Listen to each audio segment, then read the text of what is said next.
to join us in our first meeting for the semester. Today, our plan is to kind of go over what AMSA is in general, just to refresh those that were active and participating last semester, as well as those that are new to AMSA this semester. And if you are, welcome to AMSA. We are a really fun community to be a part of, and from after this, we'll go ahead and hop into an informal Q&A just for members or anyone interested to kind of ask the officers questions about our own medical journey so far. And we'll go ahead and let the officers take it away. Next slide.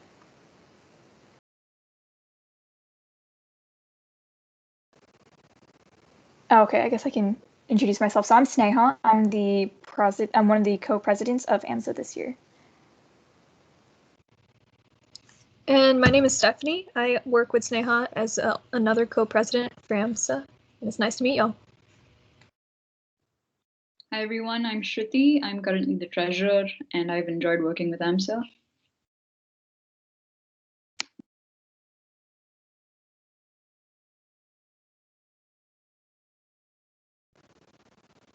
So Ariba isn't here. Okay, sorry. Ariba's not here with us today, but she is our public relations. All right. Hey everyone, my name is Lakit. I am the volunteer coordinator for AMSA, and yeah, look forward to working with y'all. Hi guys, I'm Avirat. I'm the clinical outreach coordinator for AMSA, and I'm also looking forward to working with y'all. Hey y'all, my name's Lane. I'm the secretary for AMSA for this year, and I'm also happy to be working with y'all.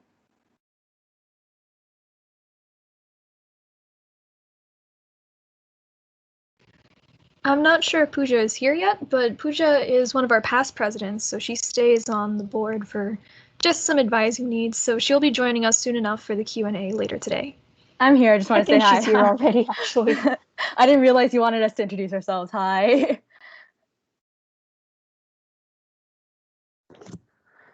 Hey y'all, I'm Alex. I was the former vice president last year, also here just to help answer questions if needed.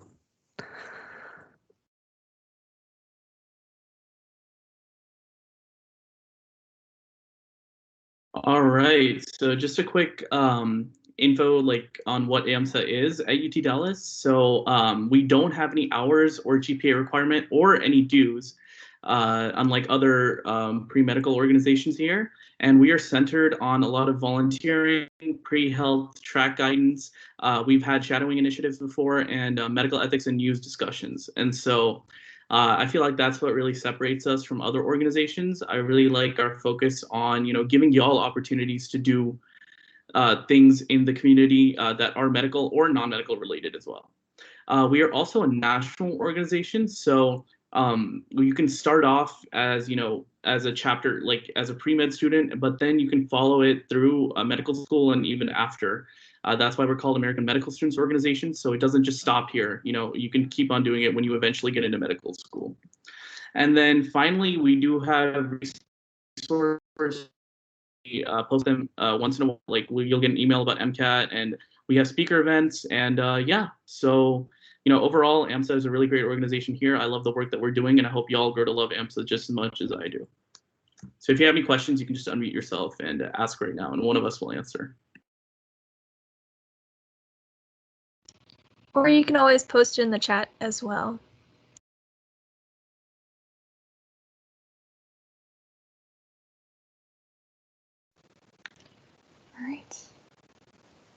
All right, so if that's the case, then we can just continue on, and at any point, feel free to ask your questions in the chat, and again at the Q&A at the very end. Right, so while you can be a member of AMSA at UTD without joining the national organization, if you do want to join the national organization, there are a couple of perks. The membership fee for pre-meds is $75 over 4 years. So here's some instructions if you actually do want to become a national AMSA member, and there's a variety of perks as well. So for example, I think there's a AMSA Pre-Med Scholars Program, which is free if you're a national AMSA member. where they put you through some seminars that are really interesting. You can also get discounts on a variety of other things like Kaplan test prep, as well as other test preps. And these slides will be up on the website later. So if you do want to become a national member, you can always refer back to them.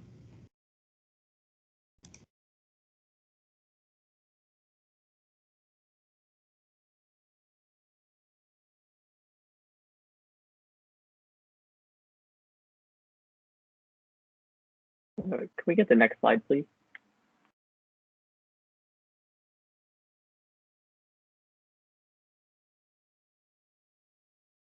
Awesome. Can we go back one more, please? Great. So, hi, everyone. I'm going to be talking about some national AMSA advocacy initiatives. So these are just a list of things that the national organization has chosen to focus on more so than our local organization. So last October, they did a lot of stuff regarding environmental policy. So you see the Healthy Planet, Healthy Patient.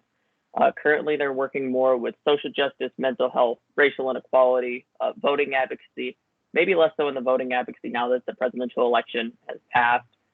But one of the things that I was hoping to focus on today was the mental health aspect that AMSA is trying to focus on.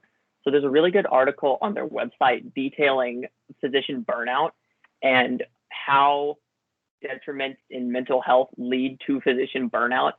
And from what I read, the synopsis is basically that in the ye old days when you just had a doctor who would go to patients' houses, they would walk in and they'd say, "Hey, you're sick. Here's how I can make you better," and they'd make you better. And that would be the end of it. And of course, there were a couple of other small things there, but it was basically just patient and doctor interaction.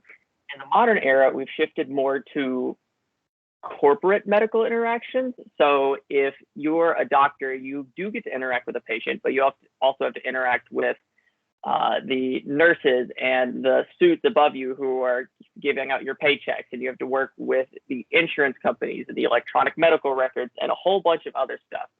Basically, what the article said was that the reasons that people go into medical school don't really line up with what they end up having to do now with all of the stuff that I just mentioned.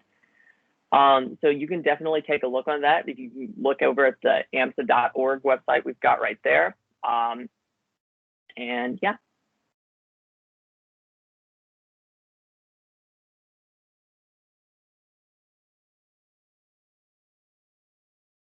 All right.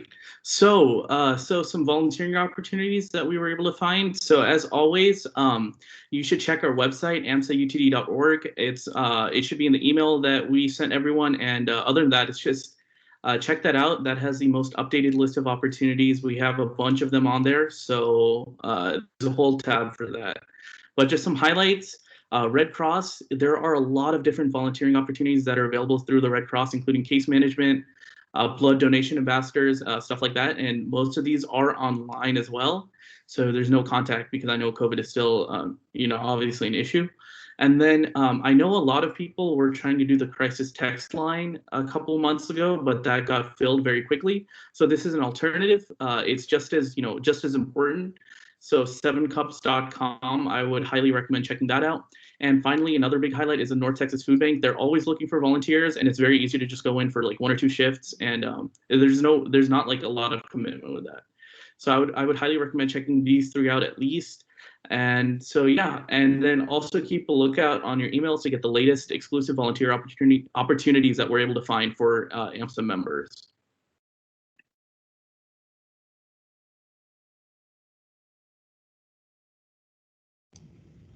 Hi, Lane, did you want to talk? Yeah, I just wanted to say that I've volunteered with the Red Cross and with the North Texas Food Bank since the pandemic hit, and they're both wonderful organizations. It was super easy to go in. For the North Texas Food Bank, it's 5 minutes north of campus. They gave you training on site. Everything's COVID friendly, COVID precautions are taken. Everyone wears masks, everything like that. Social distancing procedures are followed. And I don't know, it was just I felt like it was a really safe environment to be to volunteer, and even with the pandemic and everything. And along with what Lane is saying about the North Texas Food Bank, especially after the winter storm that hit Texas a couple weeks back, they are, I believe, still looking for a lot more volunteers to help with food distribution and some other initiatives I believe they have going on specifically in relation to that happening, because a lot more people, a lot more Texans are without water still, without a good food source, and other long-lasting repercussions due to that horrible week we had all those weeks ago. So definitely check it out if you're interested. Lane has some experience with it, so if you have any questions about that one specifically, I'm sure he'll be happy to help y'all with that.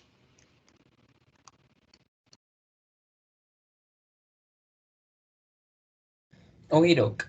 There's also on our website a variety of virtual conferences. I know like a lot of normal pre-med conferences you might get to go to are canceled because of COVID, but a lot of these are online now, which means that you can attend for free. So on our website, under the Opportunities and Research tab, there's a list of, I think it's at 16 right now, conferences that go over the next few months. There's some about COVID, some about women and race in medicine. There's some about technology in medicine, and then there's also like some general biology seminars if that's what you're into. And all of these are available for your access. And if you do attend any, make sure to record your participation using the credit claim form that's also linked on that same webpage, so we know you're participating in AMSA.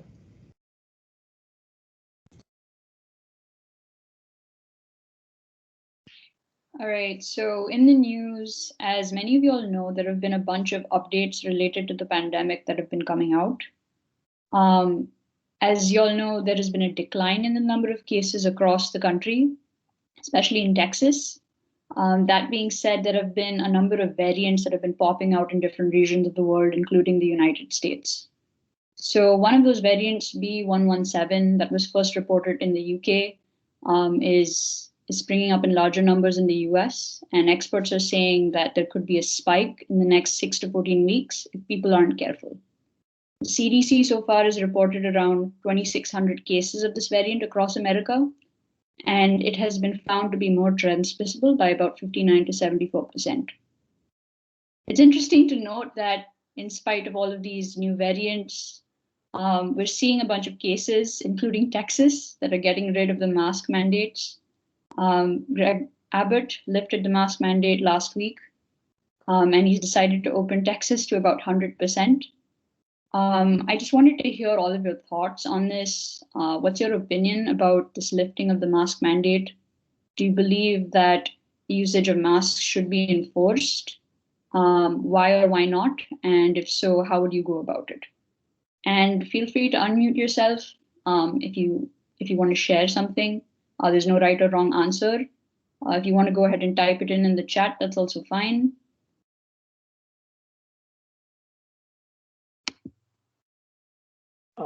Is it all right if I go, Shruti? Go ahead. So I think the CDC also released guidelines last week regarding not vaccinations, more but like what you can do after you're vaccinated. I don't remember the specific list, but I do recall seeing one thing that said if you're vaccinated, you can go into places that have, well, you can go into places that have people who are not vaccinated, and you should be fine. I mean, of course, wear a mask, practice social distancing, that sort of thing. But I believe it was the Washington Post who said that that might open the door for grandparents who are vaccinated to visit their children and grandchildren who have been unable to since they weren't in the early stages of vaccines, which I think is really interesting. That's definitely an interesting point. And as we've seen, especially across Texas, I think less than 10% of people have been vaccinated. So what is does anyone have any opinions on whether or not this mask mandate should have been lifted?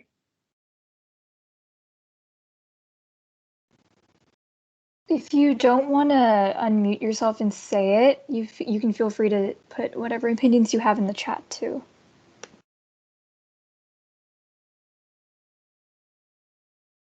Yeah, Pooja, do you have something to say?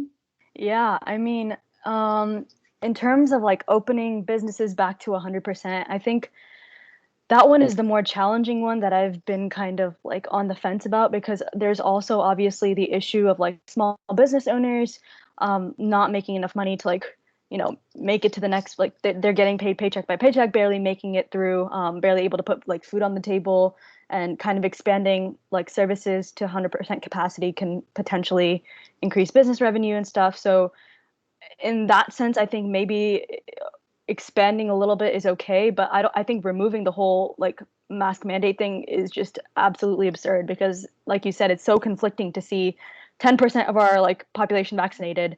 There's variants now that we like know nothing about in terms of transmittivity and things like that. But and yet we've decided, oh, okay, like this pandemic is over, we're done with it, so we're just gonna like not have people wear masks. And like I know the argument was that like you can have individual businesses decide like if they want to enforce mask rules within their stores and stuff, but I was reading, and you see examples of this even in the early pandemic, where people like it's on the business, like the employees working there to enforce that, and it becomes a lot more challenging for them to do that when not every store uniformly can enforce that, and people are going to be mad, customers are going to come in like yelling, and so that's just like really hard to manage. So yeah, absolutely against the whole like mask mandate lift, like the ending of that. It's going to be challenging for a lot of different people, and the healthcare health like frontline workers, man, like just do them justice. They've been suffering for so long. I get so heated about this. Sorry. No, thank you for sharing that. Yeah. Yeah, I agree with your points. Stephanie says, I really don't think it was a good idea for it to be lifted, because I feel that now some people might just think that because they are vaccinated, the rules won't apply to them anymore. Yeah, I agree. I agree with that. Nikki says, I wouldn't agree with the lifting of the mask mandate as well. Better to be safe than sorry. And as you all know, UTD has sent out an email letting students know that even though this mask mandate has been lifted, they expect everyone to continue to follow social distancing guidelines, and they expect everyone to wear masks on campus. So yeah, just something to keep in mind. I guess we can move on to the next slide.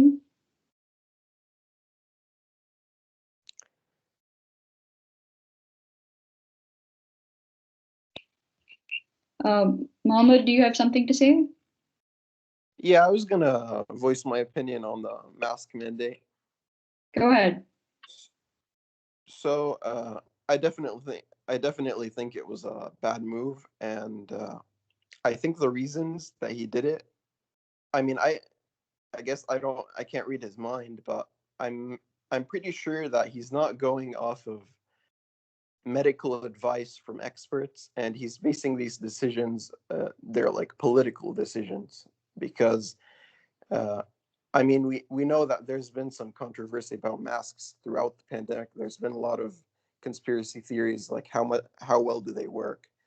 And True. I think a lot of the people that voted for him probably are against the mask mandate.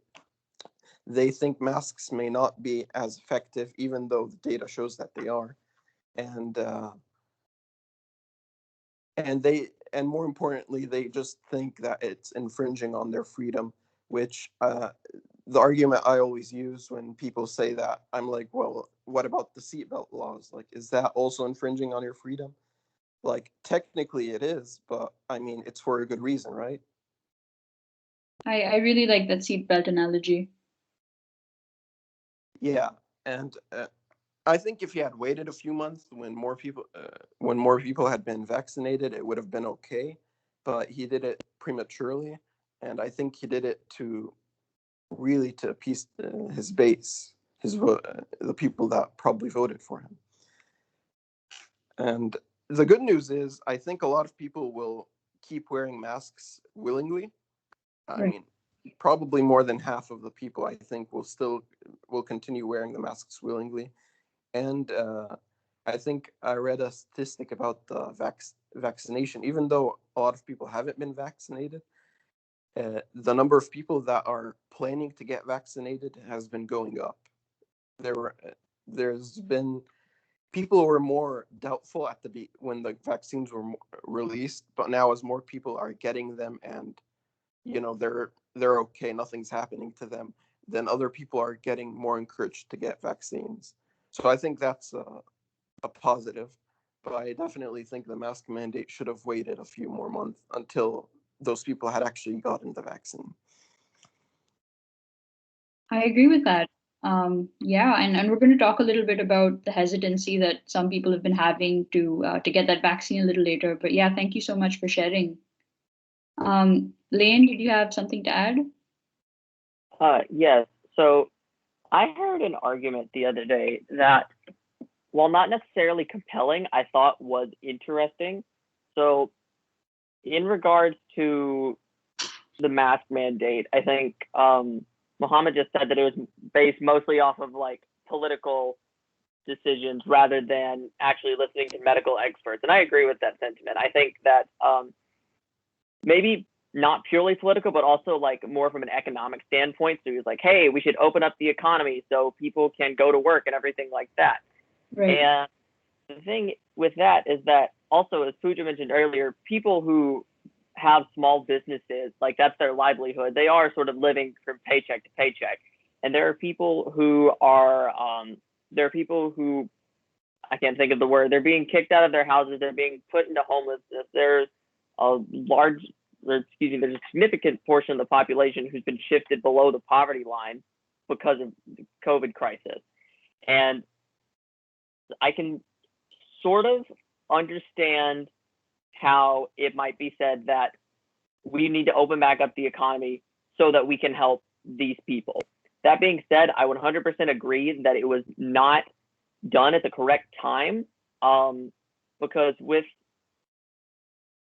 in opening up the economy now and sort of releasing the mask mandate, bringing businesses back to 100% capacity, you're basically saying, oh, we don't want people to die of poverty anymore. So the rate of people who are dying from conditions due to poverty is going to go down. That said, the rate of death of people dying from COVID is going to go back up. And the rate of people dying from COVID is going to go back up a lot more than the rate of people dying from poverty will have gone down. So it's kind of like, yeah, if he had done it in a couple of months, then maybe the effects would have balanced out. But now it's like you hit a checkpoint flag and you decided, okay, we're done. And then you just tripped and fell on your face. Very interesting points. I agree with them. Yeah, it's important to look at this from the different standpoints, including from an economic perspective. And yeah, I think that the timing wasn't very good on this stance. Yeah. So I guess we can move to the next slide. So this is our ethical question of the meeting. You're a physician and your patient belongs to the category of older than 65, and they have growing concerns about the coronavirus vaccine.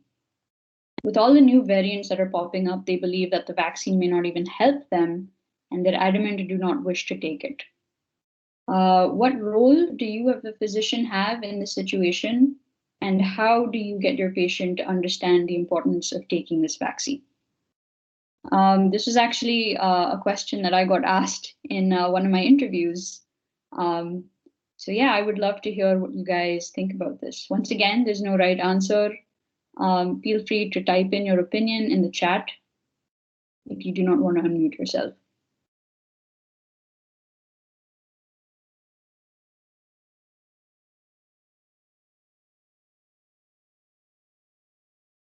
I think earlier Mohammed brought up some interesting points about how people are now more willing to get the vaccine with the mask mandate that's been lifted. I can go ahead and get the discussion kind of started.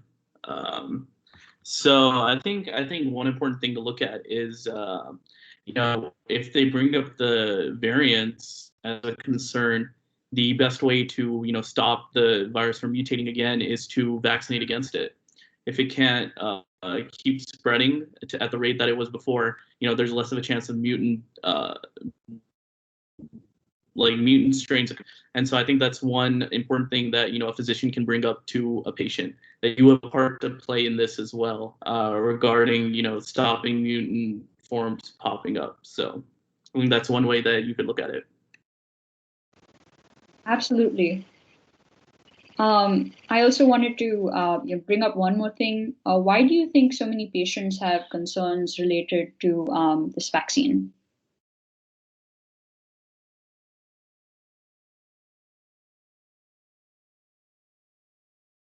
I think that, okay, it's very strange for me to realize that people have such concerns about these vaccines. And I think that's just because I'm used to getting my yearly shots like every year without question. Like there was just something that I always had to do. And so I've sort of gotten into the habit of doing that. But that being said, for a 65-year-old who hasn't had to get a shot in over 25 years, I mean, they don't really know. I don't know. They're not really in that same habit. And so they're a little bit distrustful of it. And I mean, to be fair, I'm kind of distrustful of needles. I don't like them. They make me feel uncomfortable. That being said, I realize that getting the COVID-19 vaccine is better for my health and for the health of my community around me. So that might be a small part of it. I agree with that point of view. Yeah. Absolutely. I'll just add something here that if you want to convince people to feel more comfortable taking the vaccine, a good idea would be pointing to past examples. For example, the polio vaccine, Right. and how many people that saved. And I think the polio vaccine was also an RNA vaccine, similar to the COVID vaccines. And another thing to point to, I think a lot of people are hesitant because they finished the vaccine in like less than a year. Usually it takes longer. But I think there are reasons why they did that. I definitely think it's not perfect. Right. They put a lot of resources into it, and that really helped speed up the process. And then the other thing to point to is in the past, whenever vaccines have had side effects, like it's usually within a few weeks or a few months, you would see side effects. And so far with the people that were in the COVID vaccine trials, that amount of time has already passed. So Yes. it's very unlikely that like next year they'll have some side effects. Absolutely. I've been talking to people, and I think one of the big things that keeps popping up is people are hesitant to take the vaccine because, again, as you said, the amount of time that it's taken to come up with it has been shorter than with most vaccines. And a lot of people are also worried about the long-term effects. So yeah, I completely agree with the different points that you have shared. I wanted to add something real quick. Yeah. So, I think, aside from understanding the importance of taking the vaccine, like going off of the first question, what role does a physician have in the situation? I think it's their kind of duty to serve as a role model to their patients and as well as whoever else may have this concern to kind of lead by example and explain, their process or experience in getting the vaccine, how, they've been able to be okay even after getting the vaccine and being able to present their patients with facts and proper educational resources that'll kind of guide them in that direction, because I know that a lot of patients, especially in minority cultures, do get misinformed about a lot of things. So it's kind of important on their end to be able to disperse accurate information. Very true. Yeah, adding on to that, there's been a lot of misinformation about the vaccines that's there on social media. So that could be one possible reason. Stephanie, do you have something to add? Yeah, and it's I'm just adding on to what Sneha talked about in regards to minorities and their, in generally, communities that are typically marginalized in their reactions to the vaccines, because historically there's just a lot of intergenerational trauma in terms of clinical testing, especially with marginalized communities. It's just been such a notorious thing in the past where there's just been unethical trials going back to pregnancy trials using Black women, for instance. There's a lot of stories about that. I can't quite remember the physician's name off the top of my head, but feel free to Google it. As well as the syphilis trials in Africa as well. So there's definitely this historical connotation to vaccines as well that's pretty prevalent, and that could be a reason why minorities and specifically will not take a vaccine or something like that. And you see that in clinical trials too, where the efforts to try and get more minorities to get the subject population sample a little bit more equal across the board, there's a lot of hesitancy in that case because many individuals do not want to be experimented on anymore, and there's just a lot of hesitancy in that regard. So that's also something to keep in mind, especially when you're a physician trying to quell many anxieties that they have and other things, just to mention. I think those are wonderful points. Yes, as you said, there's definitely a reason why so many people are hesitant, especially looking at the history of vaccine trials. Hadil says, I think it would be important to validate their concerns and make them feel heard, that it is okay to feel worried and it is only natural. And in your position as a physician, you have the knowledge to address each individual concern. And the new strands are exactly the reason why we need as a whole to participate in taking the vaccine and encourage it.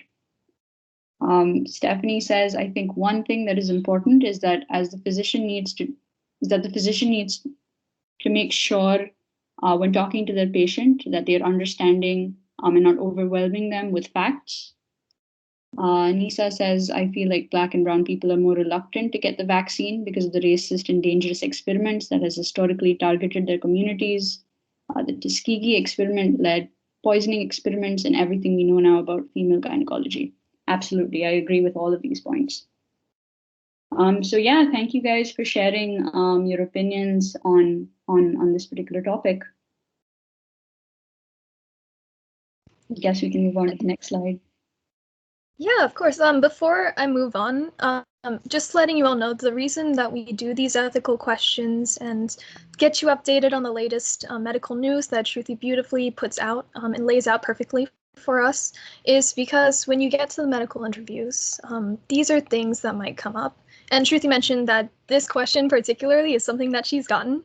So just be prepared when you're going through the application cycle, no matter what year you are now. It's always good to start talking about these kinds of things because you'll probably have to talk about it in the future. And it's just something to get involved with as early as possible.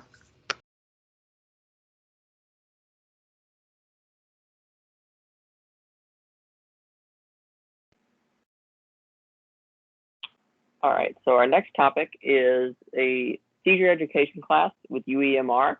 So the UT Dallas UEMR recently reached out to us expressing interest in planning a seizure education class for our student body, or for the population of our club. If you think this would be something you'd be interested in, maybe I should go into a little bit more detail about it. So just from what I pulled from the email is basically that this class would be a first response thing. Specifically, if you see someone having a seizure, how do you react? What should you do in that specific scenario? And I'm sure there will be plenty of other details in the class. I think Alex can probably speak to this better than I can. But there he is. But if this seems like something you might be interested in, you can scan that QR code. You can fill out our interest form. We'll get that QR code, or we'll get that form sent over to UEMR sometime shortly, and then they'll judge whether or not they want to come and present to us. Alex? Hey guys, yeah, so Lane has already done a pretty good job of explaining what the general idea of this class is. We're just going to come in, give like a short presentation with some videos, and then ask a few interactive questions all about seizures, because that's something that you guys probably have done a lot is CPR, first aid classes, and then those are great. But a lot of times on campus, you might see something a little more rare, but also just as prevalent, I guess, in the grand scheme of things, which is seizures. And then knowing on what to deal with a seizure as a bystander is something I think is very important. You might not maybe use it now, you might not use it 10 years in the future, but you never know that there might be a time that comes where somebody close to you or somebody that's like right next to you on the plane that you've never met before is seizing, and then you have to know what to do. So it's just an informational class. We hope that we'll be able to kind of teach you guys a little more about that, and we really encourage you guys to sign up for it. And maybe you'll get a certificate at the end that will hopefully come in handy one day as well.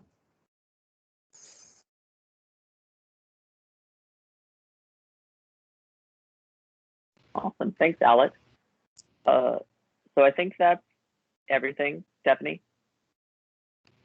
Yeah, so that's pretty much it in regards to AMSA-specific informational slides. Just to let you know, our next meeting will be at the end of March. We'll be partnering with the little bit about LGBT healthcare, different terminology, health disparities that is faced by the LGBT community, and how to communicate effectively with this particular population of your patients. If you have any questions for any future meetings or anything you want to see from us as an AMSA organization, we're open to any feedback you have. So please let us know. We do have a Slack now. So if you like, you can DM any of the officers, or you can just email us at our email. To any collaborations, whether it's anything advocacy wise, if you're really passionate about a specific advocates measure or awareness work, then just let us know. And on the screen here, you'll see the sign-in QR code. So go ahead and scan that so that we know that you attended this meeting. And another thing is the QR code for our new Slack and the rest of our social media. So yeah, all the information is right there. We will stay behind for a Q&A now. So this is just any questions you have regarding the medical school journey, no matter what year you are in school. A lot of our officers actually already applied, and even quite a few of us got accepted to medical school at this point. So if there's any questions you have in regards to that, this is the time now. I would just like to add on to what Stephanie said and just let you guys know that I also put the Slack link in the chat if the QR code doesn't work in the case. I also put in a physician burnout link from AMSA, I think from a few years ago, just on the topic of what Lane was talking about. And in regard to collaborations, feel free to reach out to us regarding, like Stephanie said, advocacy initiatives or even other pre-health related matters, because I mean, last semester we had a collaboration with Foster Connect, a nonprofit that worked on the cause of the foster care system. So we're definitely open to a lot of things, so just feel open to communicate with us if anything. But yeah, I think after maybe a minute we'll take out the slide, and then the officers will kind of pop their faces open so y'all can go ahead and ask questions.